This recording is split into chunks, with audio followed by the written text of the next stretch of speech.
Hello friends, আমি অর্পণ। তো আজকের এই ভিডিওতে আমরা Khakee the Bengal chapter web সিরিজটার বরুণ রয় অর্থাৎ প্রসেনজিৎ চট্টোপাধ্যায় যে ক্যারেক্টারটা প্লে করেছেন সেই ক্যারেক্টারটা নিয়ে অ্যানালাইসিস করব। ক্যারেক্টারটা অ্যাকচুয়ালি কেমন ছিল, ওয়েব সিরিজটার এন্টায়ার ওয়েব সিরিজটায় কতটা বেশি প্রভাব বিস্তার করতে পেরেছিল প্রসেনজিতের সেই ক্যারেক্টারটা বরুণ রয়, সেটা নিয়ে বেসিক্যালি আজকে আলোচনা করব। তো দেখো, আমার যেইটুকানি মনে হয়েছে পুরো ওয়েব সিরিজটা দেখে, খাকি দ্য বেঙ্গল চ্যাপ্টার ওয়েব সিরিজটা নির্ভর করছে শুধুমাত্র একটা ক্যারেক্টারের ওপর নির্ভর করে, সেটা হচ্ছে বরুণ রয়। এবার তোমরা যদি জিজ্ঞেস করো কেন দাদা তুমি এটা কেন বলছো, দেখো, ফার্স্ট টু লাস্ট, যদি লাস্ট পার্টের ঠিক আগে অবধি আমি ধরি, প্রত্যেকটা পার্টে যে পরিমাণে স্পেস বুমবাদার রয়েছে অতটা স্পেস কিন্তু কারণ নেই। বুমবাদার পরে যদি কারো স্পেস বেশি থেকে থাকে সেটা হচ্ছে সাগর এবং রঞ্জিতের, অর্থাৎ ঋত্বিক ভৌমিকের যে ক্যারেক্টারটা ছিল এবং আদিল জাফর খান। ঠিক আছে, এবারে ঘটনাটা হচ্ছে এই যে কলকাতার মধ্যে যে পার্ট বাই পার্ট 90s, তার পরবর্তী, তার আগে বিগিনিং, এই যে কলকাতার যে মুভমেন্টগুলো দেখানো হয়েছে, যে যে স্প্যানগুলো দেখানো হয়েছে, প্রত্যেকটা যুগে প্রত্যেকটা দিকে দিকে যেভাবে মাফিয়া গ্যাংস্টার, সন্ত্রাসবাদ, এই যে জিনিসগুলো যে মানুষটা ছত্র ছায়ার মধ্যে সংগঠিত হয়েছে বা ঘটে চলতো, সেটা প্রসেনজিৎ চট্টোপাধ্যায়ের সেই বরুণ রয় ক্যারেক্টারটা।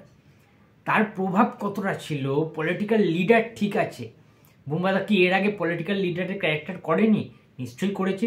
2016 সালে জুলফিকার আহমেদের মতো যে ক্যারেক্টারটা পলিটিক্যাল লিডার, ঠিক আছে, একটা গ্যাংস্টার মাফিয়া থেকে উঠে আসা, বুদ্ধি ছিল, ফিজিক্যালি তার কম অ্যাক্টিভিটিস ছিল, অবশ্যই ছিল, বাট তার আগে যদি একটু আগে যদি বলি, 2012-তে সাংহাই যে হিন্দি সিনেমাটা বেরিয়েছিল, ইমরান হাজমি ছিল সেখানে, প্রসেনজিৎ চ্যাটার্জি ছিল। প্রসেনজিৎ চ্যাটার্জির ক্যারেক্টারটাও কিন্তু ঠিক ওই রকমই কাছাকাছি একটা ক্যারেক্টার ছিল। ওখানে দেখা গিয়েছিল যে সমাজতান্ত্রিক একজন প্রফেসর এবং রাজনৈতিক কর্মী, পলিটিক্যাল একজন কিন্তু সদস্য ছিল তিনি। সুতরাং সেই ক্যারেক্টারগুলো অন্য টাইপের ছিল, কিন্তু এইখানে বরুণ রয়ের ক্যারেক্টারটা মানে এই রকম একজন ক্ষমতাশালী, প্রভাবশালী পলিটিক্যাল লিডার, যিনি শুধুমাত্র যে গ্যাংস্টারদের ডমিনেট করছে, আইন প্রশাসনকে ডমিনেট করছে সেটা না, তিনি একাধারে সিএমকে অর্থাৎ চিফ মিনিস্টার বা মুখ্যমন্ত্রীকে পার্লামেন্টের ভেতরেও ডমিনেট করছে। যে সিনটা ছিল, যে এপিক সিন, যেটাকে ঐতিহাসিক মুহূর্ত বলা হচ্ছে, যেটা অলরেডি ভাইরাল হয়ে গিয়েছে, শুভাশিস মুখার্জি মুখ্যমন্ত্রী যে ক্যারেক্টারটা প্লে করেছেন, সেইখানে প্রসেনজিৎ চট্টোপাধ্যায় অর্থাৎ বরুণ রয় তাকে বলছেন, আপনার সাথে একটু আলাদা কথা বলতে পারি। আলাদা করে একটা রুমে নিয়ে এলো, ফাঁকা রুম, হল রুম, সেইখানে সপাটে থাপ্পড় সুভাষিস মুখার্জিকে।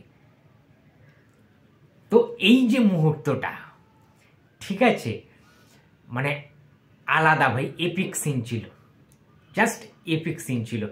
তো এই যে লেয়ার্স, প্রসেনজিৎ চ্যাটার্জির প্রত্যেকটা মুহূর্তে প্রত্যেকটা আলাদাভাবে রূপ চেঞ্জ করছে, তার মেন্টালিটি চেঞ্জেস হচ্ছে, কখন কার সাথে কিভাবে কথা বলতে হয়। এবং যখন সে সাগরকে, প্রথমে তো সে ঢুকতেই দিচ্ছিল না রাজনীতিতে, তার কারণ একজনকে আগে সরাতে হবে, ঠিক আছে, তার কারণ এখানে গাদ্দারি সবাই করে, ক্ষমতার লড়াই এটা, ঠিক আছে, ক্ষমতাটা পাওয়ার জন্য যে কেউ যে কাউকে মেরে ফেলতে পারে, এখানে কোনো রকম স্বার্থের ব্যাপার নেই, ঠিক আছে, যে নিঃস্বার্থভাবে আমি একজনকে জায়গা ছেড়ে দেবো, আমার সিটটাকে দখল করতে দিয়ে দেবো, সেটা কিন্তু না, সেলফিশ হতে হবে, রিভেঞ্জের ব্যাপার রয়েছে প্রত্যেকটা জায়গায়, চোখে মুখে প্রসেনজিৎ চ্যাটার্জির ওই এক্সপ্রেশন, তাকে না বরুণ রয় ওই যে ক্যারেক্টারটা, একটা সম্পূর্ণ ক্যারেক্টার, সবচেয়ে ক্ষমতাশীল যে ক্যারেক্টারটা খাকি দ্য বেঙ্গল চ্যাপ্টার, সেটা করে তুলতে আরও বেশি মানে ভালো করে পেরেছে, মানে করতে পেরেছে প্রসেনজিৎ চট্টোপাধ্যায়। তার কারণ হচ্ছে ভাই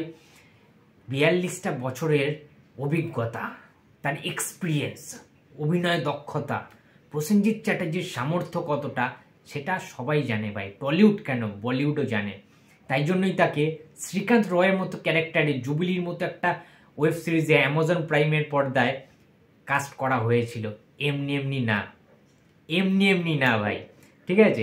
এবং নীরজ পান্ডে তাকে যখন স্ক্রিপ্টটা শোনায়, প্রসেনজিৎ চট্টোপাধ্যায় দেখেছিল যে স্ক্রিপ্টটার মধ্যে না অনেক বেশি জায়গা রয়েছে, বরুণ রয়ের ক্যারেক্টারটার মধ্যে অনেকটা বেশি ডেপথ রয়েছে, সেই কারণেই বুম্বাদা কিন্তু আরও মজা পেয়েছে ভাই করতে করতে সিনেমার মানে ওয়েব সিরিজটা।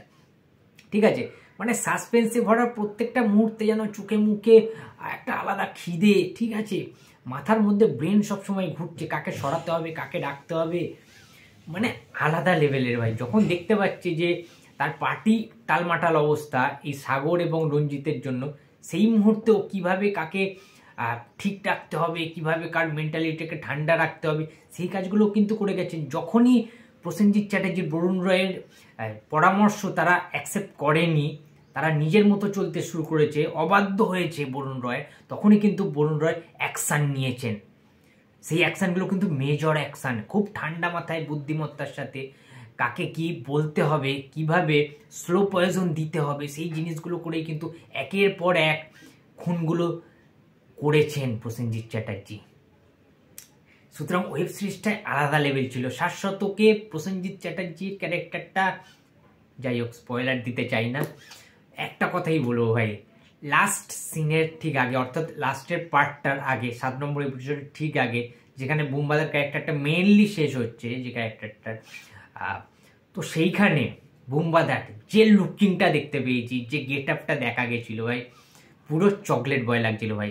সেই টাইমে না প্রসেনজিৎ চ্যাটার্জির যে স্টারডাম, একটা নায়কোচিত ব্যাপার, ওই যে একটা সুপারস্টার, একটা মেগা স্টার, ওই লুকটা মানে যেন দেখা গিয়েছে। তো বুম্বাদার ফ্যান্সদের ওই সিনটা বেশ ভালো লেগেছে, কিন্তু তারা ভেবেছিল যে আর একটু যদি অ্যাকশান থাকতো, কিংবা আমার যেটা ব্যক্তিগতভাবে মনে হয় প্রসেনজিৎ চ্যাটার্জির না একটা পাস্ট দেখাতে পারতেন নীরাজ পান্ডে। যেহেতু এত বড় একজন রাইটার, তার উচিত ছিল, যেহেতু শাশ্বত অর্থাৎ বাঘার যে ক্যারেক্টারটা, তার যে পাস্ট একটা দেখিয়েছিল ফার্স্টের শুরুতেই, ফার্স্টের পার্টে, যে তার মাকে একজন ব্যাড টাচ করতে চাইবে, ঠিক আছে, সেটা রিভেঞ্জ নিতে শাশ্বততাকে কেটে ফেলে দেবে, ঠিক আছে, ওই রকম একটা কিছু, যে সে ছোট থেকে কিভাবে বেড়ে উঠেছে, এবং একটা হয়তো বুম্বাদার পাস্টে দেখা যেত সে একটা প্রাক্তন গুন্ডা টাইপের, মস্তান টাইপের ছিল প্রথমের দিকে ফার্স্ট জীবনে, তার পরবর্তীকালে তিনি বিভিন্ন ছলচাতুরি করে বুদ্ধি খাটিয়ে তিনি একজন নেতা বা ওরকম একজন লিডার হয়ে ওঠেন, পার্লামেন্টে তিনি রুল করেন, শাসন করেন, রাজনৈতিক প্রেক্ষাপট এবং সাথে মাফিয়া গ্যাং, সন্ত্রাসবাদের সমস্ত কিছু তার অঙ্গুলির হেলনে ঘোরে। তো এই জিনিসগুলো না মানে একটা পাস্ট দেখানো যেত, এবং ওই লাস্টের যেটা বললাম, লাস্ট পার্টের আগের সিনে যদি একটা অ্যাকশন সিকোয়েন্স দেওয়া যেত প্রসেনজিৎ চ্যাটার্জিকে, আরও বেশি বেটার হতো, আরও বেশি পাওয়ার প্যাক্ট হতো। অবশ্যই খাকিদা বেঙ্গল চ্যাপ্টার পুরোটা জুড়ে প্রসেনজিৎ চ্যাটার্জির বরুণ রায়ের যে ক্যারেক্টারটা যথেষ্ট ইম্প্যাক্টফুল, সবচেয়ে বেশি ইম্প্যাক্ট ফেলতে পেরেছে বরুণ রায়ের ওই ক্যারেক্টারটা, ঠিক আছে, সেটা ওই কাঁচ ভাঙা সিনটা হোক, তারপরে যে সুইচ ওভারের ব্যাপারটা, তার বৌমাকে বলছে কোথায় কি হয়েছে, কাজটা লুজ হয়ে গেছিল মনে পড়ে গেছে, কিংবা বাচ্চারা কাঁদলে তার মুখে ললিপপ দিয়ে দিতে হয়, তবেই তার কান্নাটাকে খুব তাড়াতাড়ি থামানো যাবে। এই যে ছোট ছোট পয়েন্টগুলো, ছোট ছোট জিনিসগুলো, এবং চোখে মুখে এক্সপ্রেশন, বডি ল্যাঙ্গুয়েজ, আলাদা লেভেলের খেলা খেলে দিয়েছে ভাই প্রসেনজিৎ চ্যাটার্জি, পুরো আলাদা খেলেছে। Khakee the Bengal chapter most impactful character যদি কেউ হতে চায়, যদি কোনো পিলার থেকে থাকে, সেটা one and only mister industry, the legend Prosenjit Chatterjee, the megastar, ঠিক আছে। তো বন্ধুরা, প্রত্যেকটা ক্যারেক্টারই ইম্পর্টেন্স রয়েছে খাকিদা বেঙ্গল চ্যাপ্টারে, বাট প্রসেনজিৎ চ্যাটার্জি সবাইকে ছাপিয়ে গেছেন, এটাই বলার ছিল এই ভিডিওতে। তোমাদের বক্তব্য অবশ্যই কমেন্ট বক্সে জানিয়ে দিও, আর ভিডিওটা ভালো লাগলে প্লিজ লাইক করো, কমেন্ট করো, শেয়ার করতে ভুলো না। যদি চ্যানেলে নতুন হয়ে থাকো তো প্লিজ সাবস্ক্রাইব করে দিও। তো দেখা হচ্ছে আবার পরের ভিডিওতে, তো টাটা।